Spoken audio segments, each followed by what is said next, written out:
Hello. In the next few minutes, we'll be discussing how Autodesk Inventor integrates with Upchain. So we'll start here in the web browser. We can see on the left, we have an E-BOM, an engineering BOM. Notice here on the far right, the C-BOM. This is the CAD BOM. There's a one-to-one relationship between each of these CAD files and the corresponding E-BOM item. So if I change my C-BOM, for example, if I change this assembly, if I add components, if I delete components and so on, the E-BOM will automatically update as I check in my CAD data, and we'll go do that in just a moment. The assembly that we're working on is a vise. Now, the way the CAD integration works is we're going to leverage what we call the CAD connector. And as it says here, the CAD connector is the hub for all of our dedicated CAD plugins, including Inventor. So here in Inventor, notice the right-hand side of the screen. This is the CAD connector, the Upchain CAD connector plugin. I'm going to activate a project here, simply called Sample Files. And when I activate the project, Upchain first shows me a synopsis of the project itself. And we're going to go work on the CAD data in just a moment, but before we do that, let me show you a couple of other quick things here. The CAD connector is designed such that all Upchain information is brought to the user inside the CAD connector. I don't have to leave my CAD environment to go access other Upchain information. For example, all project documents can be accessed right here from the CAD connector. Additionally, if I have any assignments, which I do, I can see those here. Again, they're brought to me directly inside the CAD connector. Now it looks like here we've got an assignment to modify the handle in our vise. It's got too much clearance with the holder and it needs to be a bit beefier. So let's go make that change. And to do that, it's really simple. I simply access the items from my assignment. We can see our assembly here. And a simple right-click open will open the assembly. Whenever we open CAD files into a CAD system, we'll see a dialog box like this that lets us configure exactly what it is we're about to load in the CAD system. And notice the structure has already been identified. Here at the top, I have filters that I can use to select different configurations of the assembly. I can also select different versions. I can go back to version 1, day 1, if I so choose. When I click the download button here, notice how fast that appears to download. What's happening here is in the background, Upchain is looking inside what's called the local cache. That is a folder on my hard drive. So as we work with CAD information, Upchain caches that information on your local hard drive. And we do this for performance reasons, right? We make an assumption that if you're working on something, especially in assembly, chances are the next day, the next week, you're going to work on that object again. And so Upchain caches that information locally, and this dramatically increases your performance. Even the largest of assemblies can be leveraged inside Upchain. Now, when I click download, Upchain looks in that local cache and it actually checks timestamps.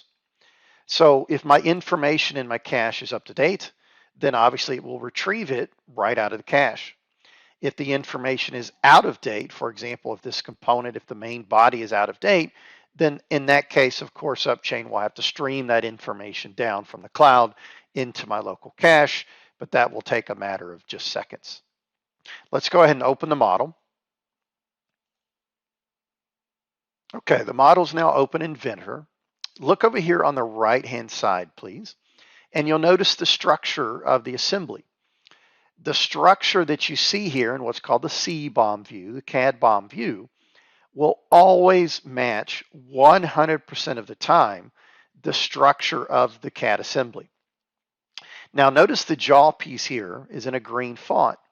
What that means is that that object is currently checked out. Now, who has it checked out? Well, I can find that out very easily by simply hovering over the red lock icon. Now, the red lock, that indicates to me that a colleague, in this case, Mark Mechanical, has that object checked out. So right now, Mark is the only person in Upchain that can make changes to this object. Mark either has to check his object in or release his checkout lock, one of the two, if I wanted to make changes to that jaw. Right now, I can download the jaw, I can look at it, I can play with it, but I cannot make changes to it. Now, if my colleague Mark does change the jaw, if he changed it right now and checked it in, I would immediately get an indicator that my object is now out of date, and I, of course, would be able to click on the object and update that.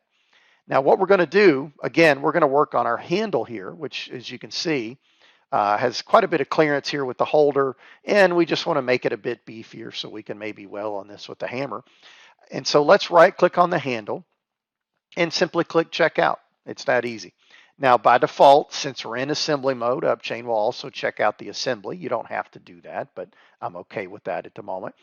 Now, over here on the right, notice what happened in the C-BOM view. The handle and the vise are now in a green font, which again, that indicates that they're checked out. Now, who has them checked out? Well, guess who? Me.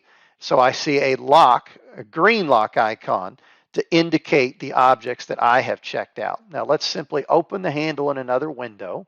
And let's go ahead and make the change here quickly. So I'm going to modify this extrusion here. It's a 1/2 inch right now.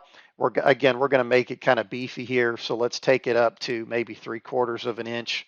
We'll really be able to weld on this thing now. And let's refresh that. And then let's come back to the assembly.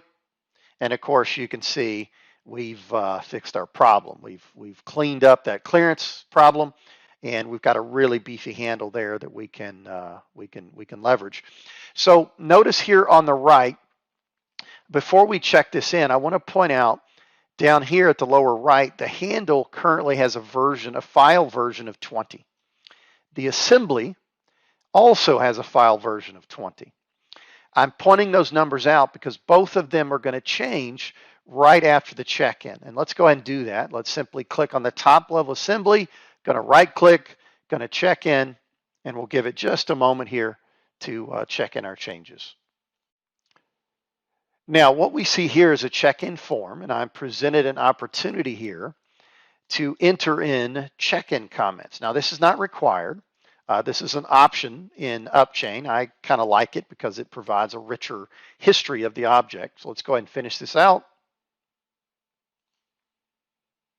And we're done. Notice here on the right that the handle and the top level assembly are no longer in the green font because we've now checked them in. And if we look at the file version for the handle, it's V21. The file version for the top level assembly is V21. So that file version, that's the mechanism that Upchain uses to track these incremental changes that we make to our CAD files. So hopefully you found this interesting. Again, the Upchain CAD connector integrates very, very tightly into the CAD system, in this case Inventor, although we support many other CAD systems. Please let us know if you have further questions.